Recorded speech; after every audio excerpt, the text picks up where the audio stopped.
Good morning, everyone. Yep.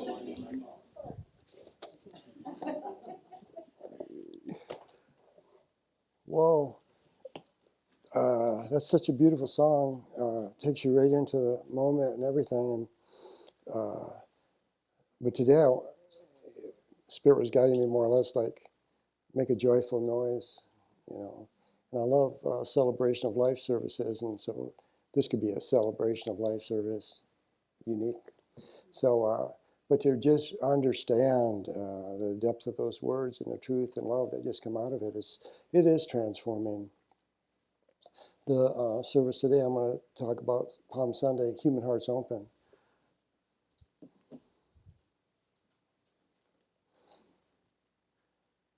This is Jesus' last week on the planet. Breathe in the gravity of that situation.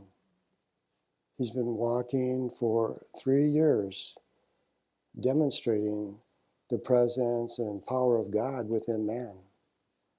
And that's when he said, "Follow me. These things I do." That's what that's all about. And he did this through his word and his actions. And it was natural for him because God and I are one. And that was his simple message that he gave us. The accumulation of his mission is near, and he knows it. He knows it. So the emotions that we felt in that little song, imagine the emotions that were going through him. Human emotions, human Jesus the Christ. All the seeds that he planted, all the energy that he gave forth, all that he received his last week. And then on the seventh day, God rested. And we hear those words, and God created everything, first day, second day, seventh day. And the seventh day, God rested because it was complete. Creation continues without a finger on it, naturally. And so Jesus' walk, his whole life, but then this last 3 years, his demonstrations through word and just the expression of Christ's love. The seeds were planted. It was time. Just like when he said, "No man can take my life unless I give it. My time hasn't come yet." That was his knowing. And it's beautiful to begin to understand that. To see how things unfold if we can let go and have faith in God. I want to share a couple of things leading up to Palm Sunday that are real important. And the first one's in chapter 148. And it's when Jesus raises Lazarus from the dead. This is in chapter 148. Palm Sunday's 151. I don't know the exact timeline, if it was 3 weeks or a month or whatever, but it's near this time. And Lazarus is his cousin. And Lazarus, Mary, Martha, we hear their names all the time. They live in Bethany. They're always going back and forth, and he would always stay with them, and it was like a haven of peace for him because they just loved him. They didn't ask anything of him. They gave to him when everyone else was grabbing his garment. And so, yes, he loved these. This was his family. And it's really neat. We know the story of Mary and Martha. And Mary represents faith in the outer works, and Mary has faith in the inner. And so Jesus, when he makes it to Bethany, and he waits at the gate, and Martha comes down. "Jesus, where were you? Why'd you tarry? If you would have been here, Lazarus wouldn't die." Jesus said, "I'm the resurrection and the life. He who has faith in me, though he be dead, yet shall he live." And Martha goes, Yeah. Where were you?" Faith in the outer works. So he says, "Go on up to the house and tell your sister Mary and the other ladies to come down." So Mary comes down. And Mary says to him, Where were you? You know, her faith is rocked a little bit. Where were you if you would have been here? So he brings the other women down, and and women represent intuition and the stories and spirituality and stuff like that. What Jesus needs, and that's like the support that we all need, and intuition is the knowing. It's the inner knowing. Everyone had seen Lazarus' tomb. He'd been dead for 4 days. So Jesus needed a little energy here. So bring the women down that had intuition, had that inner knowing. And so they came down, and then Jesus says, take me to the tomb. They take him to the tomb. The words, he stands before the tomb, and Jesus wept. Jesus wept. The man wept because he loved, and this was his family. This was a powerful, powerful time. And then they rolled the stone away from the tomb. And I wanted to read these words. And this is what Jesus prays to God. My Father God, thou who hast ever heard my prayers, I thank thee now that these multitudes may know that thou hast sent me forth, that I am thine and thou art mine. Make strong the word of power. He was doing this for the multitudes. He knew, thou hast always heard my prayer, thou hast always answered my prayer. I want these people to see this demonstration of the power of God within all. And then Jesus speaks the word, Lazarus, awake. Lazarus, awake. And Lazarus' soul comes back to his body, and the rest is history. It's just powerful. I love the human heart's open. And Christ is love, and God is love, and Christ the Son of God. And sometimes we get thinking, and we get in too high of a plane, too spiritual. And we might lose connection with our family or people, humanity. And that's why we're here. We're here for humanity. We're not here for God. We're here for each other. And that's what Jesus demonstrated right then. They gave him humanity. They didn't ask for anything from him. He was your cousin. They loved him, he loved them. They had a great relationship. And so all of us can just remember that, we are human. We just go, oh, I'm a spiritual being, I'm energy. Yeah, we're human also. This human vehicle, this DNA, everything. It's all one. And we aren't to compartmentalize it as much as we do, because we'll miss life. So that was chapter 148, and then he continues on, and he's staying in Bethany with Lazarus and Mary and Martha. And so they're heading into town again, and he's walking along, and there's this blind man, and his name is Bartimaeus. And this is 3 years in. People know who Jesus is, and they've heard stories of this holy man. And so Bartimaeus, he's blind, he's sitting on the side of the road. He's like, hey, what's all the commotion? And they say, well, Jesus is coming to him. He knew who he was. He started yelling, Jesus, Jesus. So everybody around him says, shut up. How's that for raised consciousness? Yeah. Shut up, shut up. And Jesus says, what's that? What's going on? I said, oh, that's Bartimaeus, a blind man. He says, bring him here. Open, humanity. Everyone's important. So bring him to me.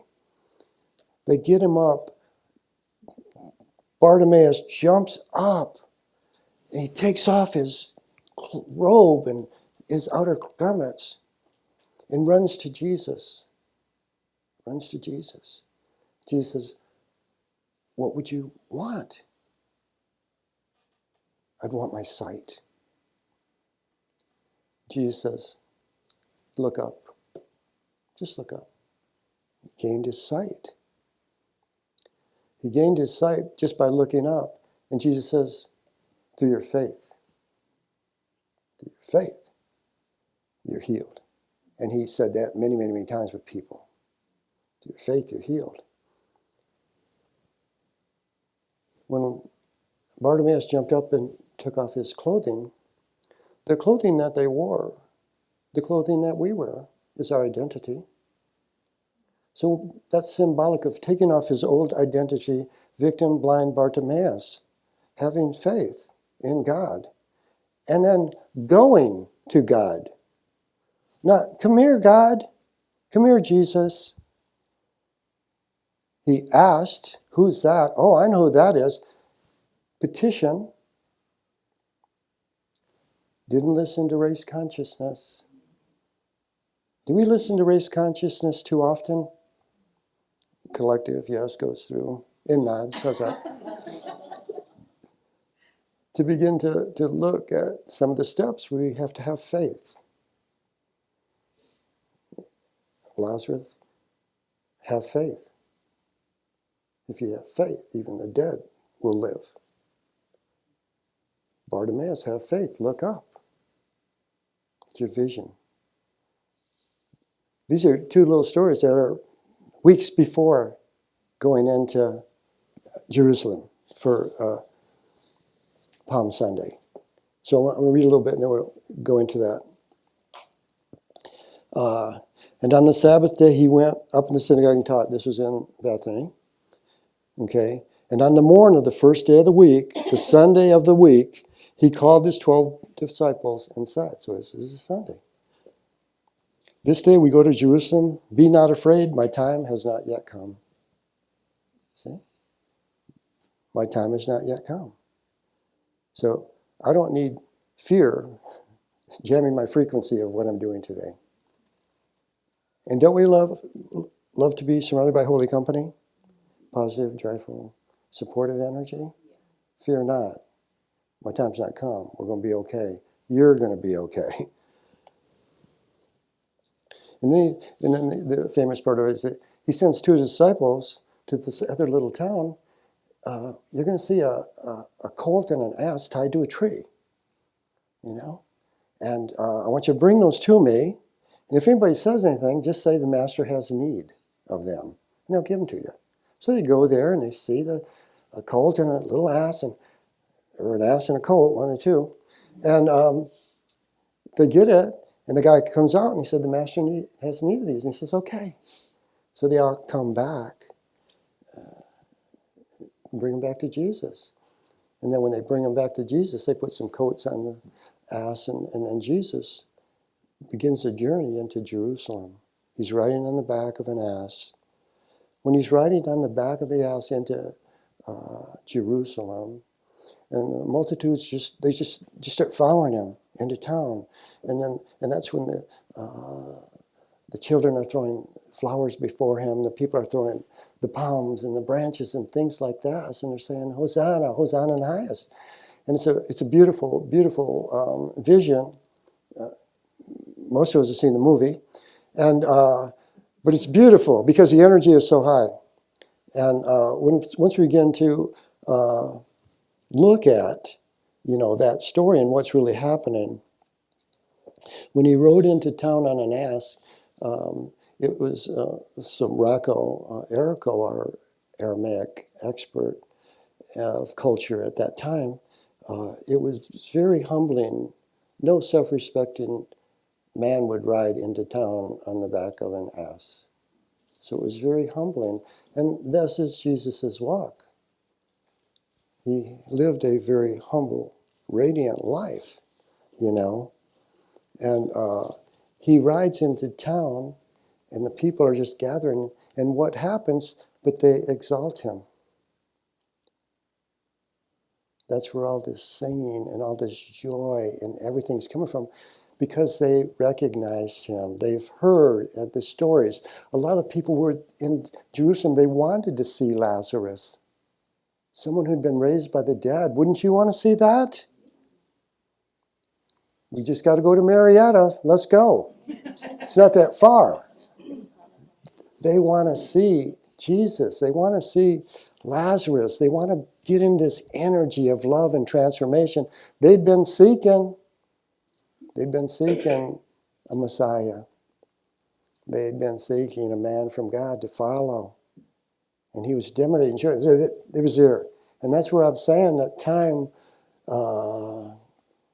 he didn't have to do anything. He rested and rode in. The seeds had been sown. The energy had been set, and it was spinning. And it's really neat to look at that. The people exalted him, and they're wild and excited, and everything's going on. And then they said, thrice blessed is the King who in the name of God has come. All glory be to God and peace on earth, goodwill to men. That's Jesus' message right there. Peace on earth, goodwill to all men. To be able to be in that presence. And then to stand up. And then to raise their voices. Acknowledging, speaking forth. Not listen to race consciousness. Because when that faction of those people were so in alignment with Christ and love and transformation, there was another faction that were dissenting and ready to wreak havoc. How's that? So to have that support, when Jesus rode in to Jerusalem on the back of that ass, he didn't ask for permission. He wasn't invited. The Pharisees and rabbis didn't want him there. They were afraid of him because the people saw him, believed him, and were following him. So he rode in uninvited. His message, I'm not creating a church on this earth. I don't need permission from this earth. He's creating a kingdom of the soul. I do not need approval of this world. That got him in trouble because they all wanted him to come in alignment with their belief system. The children threw flowers before him. The people threw the palms. And in Catholic churches on Palm Sunday, they'd have palms, and then you'd weave these little palm things and put them on the wall for a year. It's cool, you know. Remember.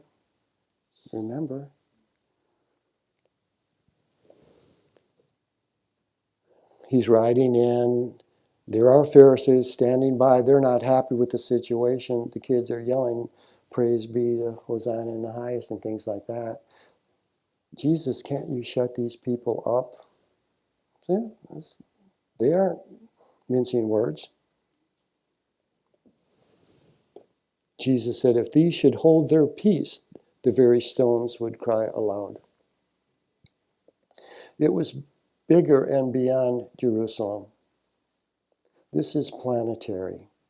This is cosmic. And to begin to understand that, we see little bits and pieces. We can expand on that and truly feel the depth of Christ's love. It's far beyond our little stories. It's creation. When these people are celebrating Jesus and calling him the king, and David's throne is going to be rebuilt and everything, and he lets them say that. Throughout 3 years, people want to call him king, and all he says, no, I'm not king. Love is king. There's no king but God, your Father in heaven.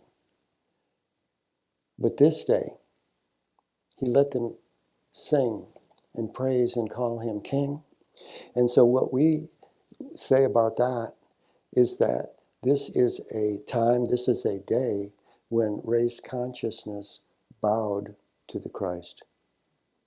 Okay, race consciousness bowed to the Christ, bowed to love, not law or rule or power or dominion. Race consciousness bowed to love, to the Christ, who was very humble and giving, transforming. They saw that, they'd heard about that, they believed. They were seeking it, and then they got to get bits and pieces of it. And that's why it wasn't a secret. When they found out he was going to be somewhere, multitudes would go there. Because that's what they were looking for, that's what they were seeking.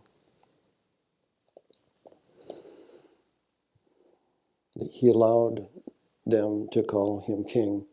He is now establishing this kingdom. He's establishing his kingdom now. Before, he's teaching, healing, gathering everybody. The work begins now. You see?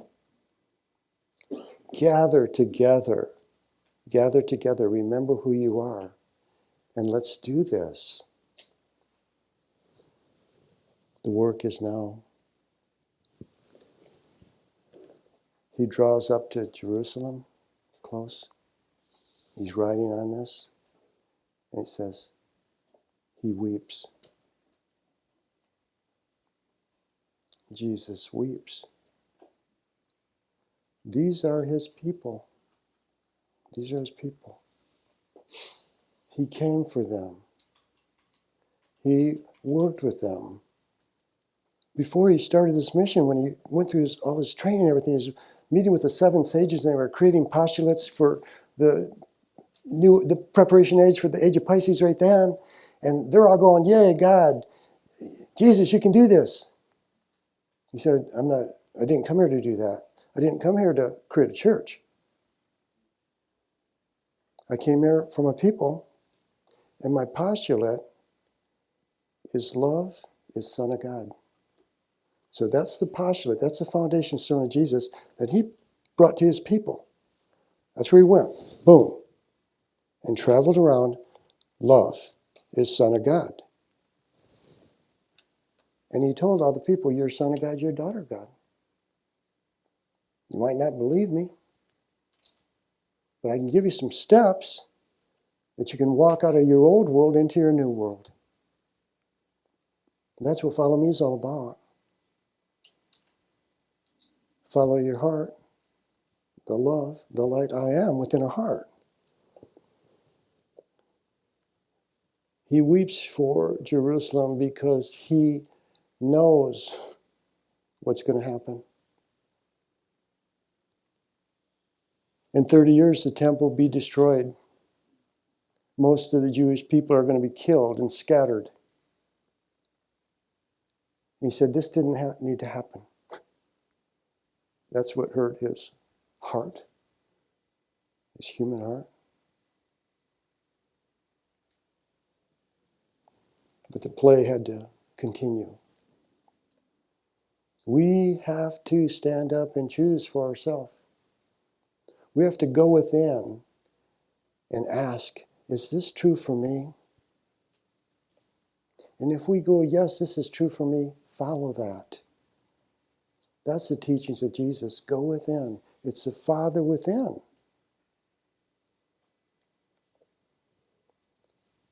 The stage was set, the seeds were sown, and the multitudes were ready. Race consciousness bowed.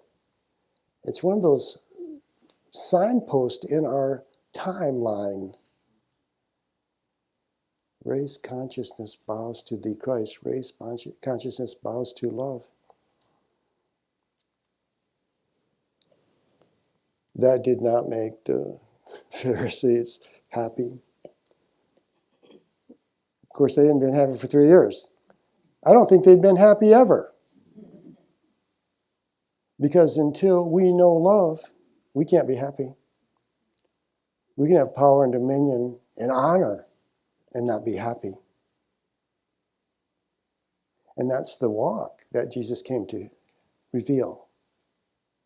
If you want to be happy, we have to go into our heart. We go into our heart, our journey begins, and our journey begins throughout eternity. If we go into our head, our journey just continues around and around in a circle of reincarnation and karma and all that stuff. So this is where we're at. This is where we're at. Where do we want to go from here? What message do you want to listen to? Do you want to listen to a message from your heart or a message from your head? Do you want to hear a message from raised consciousness, or do you want to hear a message from the Christ?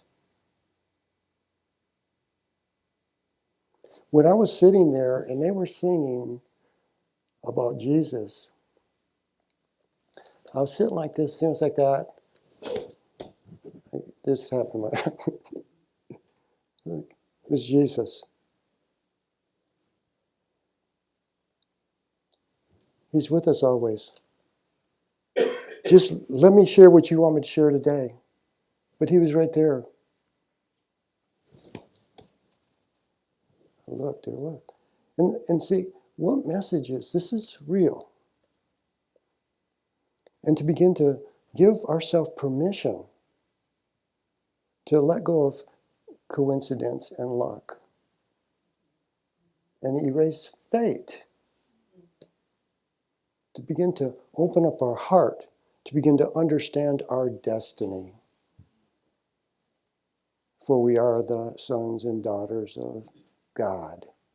We are the love made manifest.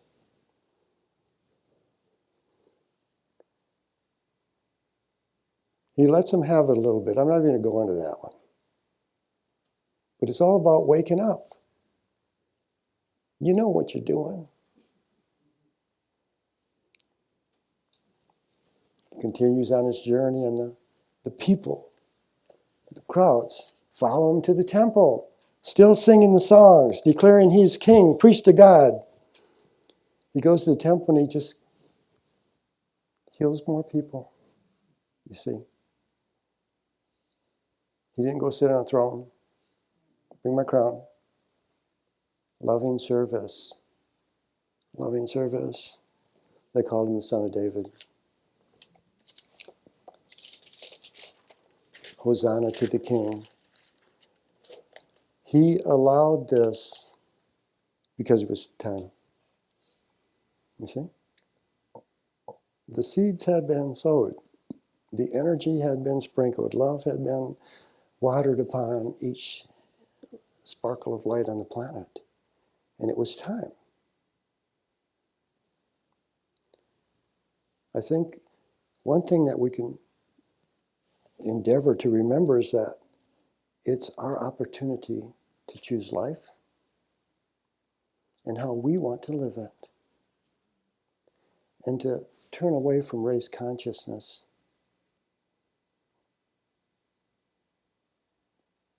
That's what Jesus did. He went into town uninvited and declared, I'm creating my kingdom. Not through power or war, through love. Through love. So as we go forth, and when I was trying to get clear on all this, it's like, haven't we all heard that term, New Jerusalem? It's kind of a Christian term, maybe. We're the New Jerusalem. We are the New Jerusalem. You see, our body's a temple. That's what Jesus said. He didn't come to create a church. Your body's a temple. So we're the New Jerusalem. Just like that Jerusalem had to transform. Jesus rode into town on the back of an ass. And that was almost like symbolic of, that's almost like our animal nature, our carnal nature. So he's riding on top of that to let that serve us, not us serve that. And as we endeavor to seek greater peace and love and light in our world, that's what allows our light to continue to grow and grow and grow and expand for transformation. And the choice is always ours. The choice is always ours. But if we open up our hearts and minds and consciousness, we might find new ways of going about life that aren't so new. Let's go within. So let's just close your eyes, and I want you to just see a door shut, and we're going to shut the door to the worldly way. And as you breathe, and just follow that holy breath right down into your heart, and just see the doors to your heart open and wide. And as you see the doors to your heart open and wide, and you're breathing in holy breath, you're breathing in God's love. Ask. I ask to feel your love, Father. And just breathe in, asking. I ask to feel your love, Father. And as you breathe, just feel that gentle tingling and quickening within your heart. And just allow it to begin to move throughout your whole body. And feel that energy of transformation moving through your body, radiating out from your heart through your whole body. Quickening each cell, each atom, each particle of your being. Quickening it in the light, I am. The love I am. And just breathe and feel the transformation. See your body as a body of light. And if you choose, claim your body as a temple of God's living love. I now claim my body as a temple of God's living love. Just breathe and feel your energy begin to vibrate and radiate, coming into harmony with Christ love.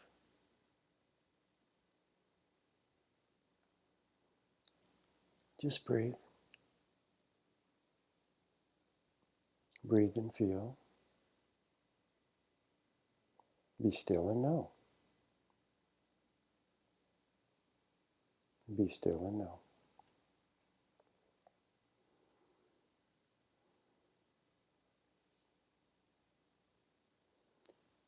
And in your heart, say, thank you, God. Gently open your eyes and realize that you're back in your body. Glad to be alive on planet Earth at this moment in time. We'll be the hardy few that says that. I'm glad to be alive on planet Earth at this moment in time because I know who I am. And I know what my gift is. Love. That's who I am. And they all said, Yay, God.